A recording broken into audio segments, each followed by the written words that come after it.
Hello अस्सलाम वालेकुम दोस्तों। क्या हाल है आप लोग? खैरियत से हैं?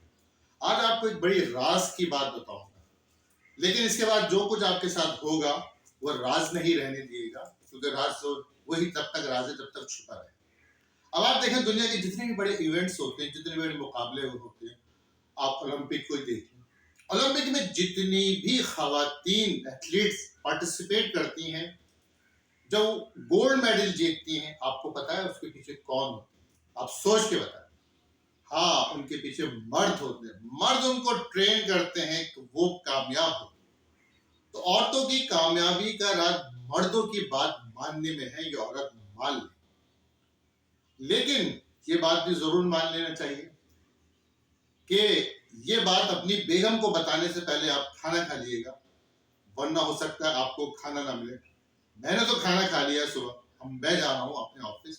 अल्लाह।